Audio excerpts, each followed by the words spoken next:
Formal mapping मतलब mapping तो जान गए हो, दो प्लेन के बीच के पॉइंट करस्पॉन्ड करते हैं मैपिंग में, एक जेड प्लेन है और एक डब्ल्यू प्लेन है। हाँ, तो कन्फॉर्मल मैपिंग की बात करते हैं कि मैपिंग कन्फॉर्मल कब होगी। ठीक है, मैपिंग तो हो गई कि यहाँ के पॉइंट मैप हो रहे हैं डब्ल्यू प्लेन के पॉइंट्स पर। ठीक है, तो मैपिंग कन्फॉर्मल कब होगी, ये कह रहा है कि let under the transformation u equal to u x y and v equal to v x y, ऐसे टाइप का बताया था ट्रांसफॉर्मेशन। ये जेड प्लेन और डब्ल्यू प्लेन के पॉइंट्स के बीच में ट्रांसफॉर्मेशन है, u equal to u x y and v equal to v x Y.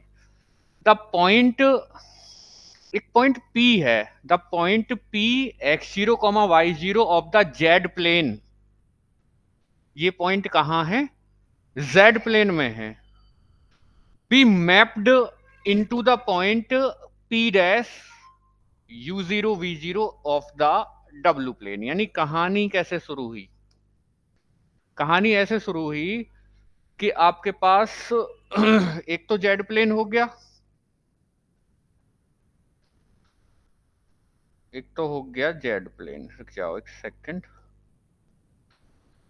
एक तो हो गया जेड प्लेन। ठीक है, ये है आपका जेड प्लेन। ठीक है जी, और एक हो गया डब्ल्यू प्लेन, और इधर कोई पॉइंट लिया मैंने जेड प्लेन में P, जिसके कोऑर्डिनेट हैं x0 y0। ठीक है, और ये पॉइंट यहाँ का, ये पॉइंट सपोज टू बी, थोड़ा सा इसे ऊपर कर लें, यहाँ का ये पॉइंट, पॉइंट है यहाँ, ये पॉइंट मैप हो रहा है जेड प्लेन में किसी पॉइंट P डैश पर, जिसके कोऑर्डिनेट है u0 v0।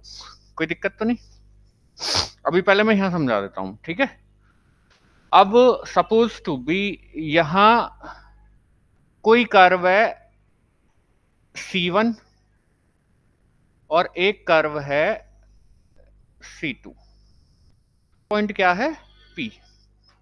अब सपोज करो आपको पता है कि ये वाला कर्व मैप होता है इधर एक कर्व गामा 1 पर, C1 किस पर मैप हो रहा है, गामा 1 पर।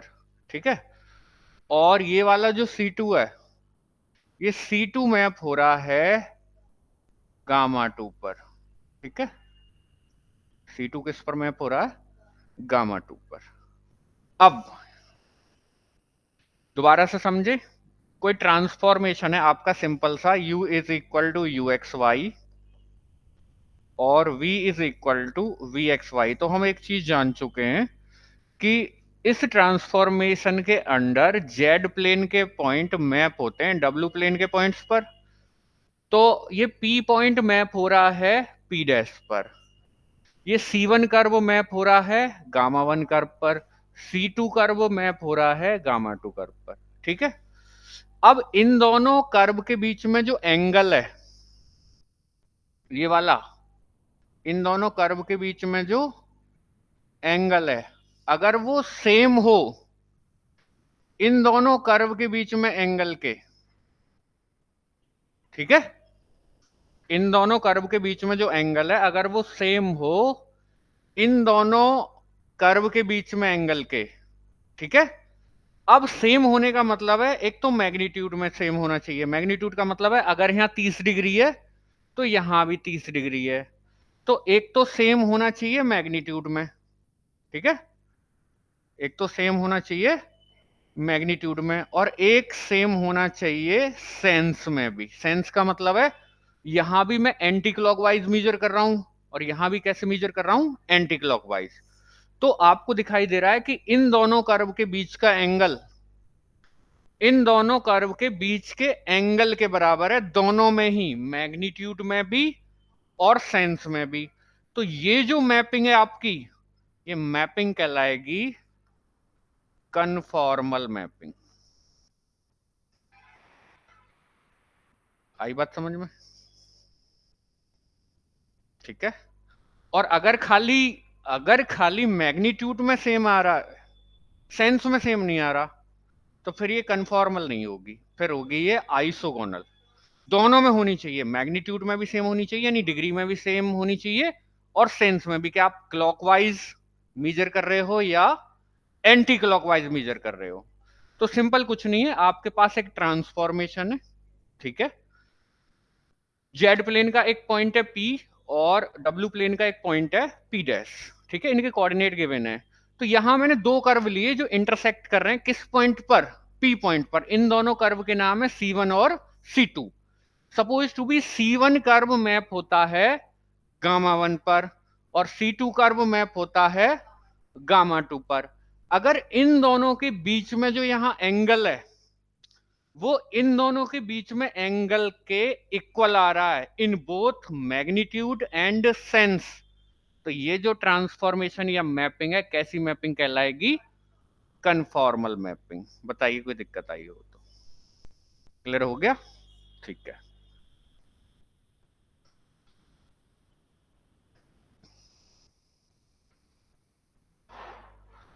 तो डेफिनेशन लिखी हुई है परफेक्ट, आपकी बुक में भी होगी, कि let under the transformation u is equal to u x y, v equal to v x y, the point p x0 comma y0 of the z plane be mapped into the point p dash u0 v0 of the w plane, and let the curve c1 and c2, दो curve लिए z plane में, दोनों कहां intersect कर रहे हैं, p point पर।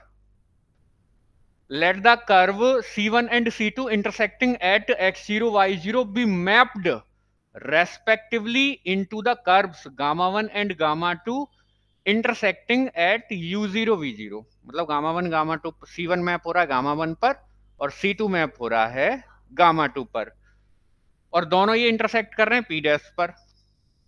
तो then the in transformation is such that, अगर ट्रांसफॉर्मेशन इस प्रकार है, किस प्रकार, कि then if the transformation is such that the angle at x0 y0 between c1 and c2, किस पॉइंट पर, C1 and C2 पर, is equal to the angle at u0 v0 between gamma 1 and gamma 2 both in magnitude and sense। अगर C1 C2 के बीच का angle P point पर gamma 1 gamma 2 के बीच के angle के बराबर आ रहा है, दोनों में ही, मैग्नीट्यूड में भी और सेंस में भी, तो जो आपकी ट्रांसफॉर्मेशन या मैपिंग है वो कैसी कहलाएगी, कन्फॉर्मल कहलाएगी x0 y0 पॉइंट पर। क्लियर हो गई, यानी एंगल सेंस और मैग्नीट्यूड दोनों में ही सेम होना चाहिए। अगर मैग्नीट्यूड में तो सेम आ रहा है लेकिन सेंस में सेम नहीं आ रहा, तो फिर मैपिंग कन्फॉर्मल नहीं रहेगी, कैसी हो जाएगी, आइसोगोनल हो जाएगी। आगे बात समझ में, बताइए कोई दिक्कत आई हो तो। क्लियर हो गया, conformal mapping most important phenomena है। देख लेते हैं, फिगर बनी हुई है, इन्होंने कुछ और टाइप से बना दी है, कोई दिक्कत नहीं है। मेरे पास पॉइंट है पी, मैप कहाँ हो रहा है, पी डैश पर, C1 मैप हो रहा है गामा 1 पर, C2 मैप हो रहा है गामा 2 पर। इन दोनों के बीच में एंगल है अल्फा, इन दोनों के बीच में भी एंगल है अल्फा, तो मैग्नीट्यूड में तो सेम है, लेकिन सेंस भी देखो, सेंस भी यहाँ एंटी क्लॉकवाइज है और यहाँ भी सेंस कैसा है, एंटी क्लॉकवाइज। तो यहाँ मैग्नीट्यूड में भी सेम है और सेंस में भी सेम है। लेकिन नीचे की बात करूं, अगर नीचे की बात हो तो यहां गौर करना, पहली बात तो P पॉइंट मैप हो रहा है P डैश पर, कैसा ही फिगर बना लो नो मैटर। C1 मैप हो रहा है गामा 1 पर और C2 मैप हो रहा है गामा 2 पर। अब ये एंगल मैग्नीट्यूड में तो सेम है, इसलिए माइनस अल्फा लिखा हुआ है, क्योंकि यहाँ क्लॉकवाइज मेजर कर लिया है। यहाँ कैसे मेजर कर लिया है, यहाँ तो एरो ऐसे चल रहा है और यहाँ एरो ऐसे, इसलिए इसको क्या लिखा गया है, माइनस अल्फा। तो मैग्नीट्यूड में तो सेम है लेकिन सेंस क्या हो गए, डिफरेंट हो गए, तो इसीलिए नीचे वाला किसका एग्जांपल है, आइसोगोनल ट्रांसफॉर्मेशन का, आइसोगोनल ट्रांसफॉर्मेशन। कोई दिक्कत, दो इंपोर्टेंट थ्योरम आने वाली हैं।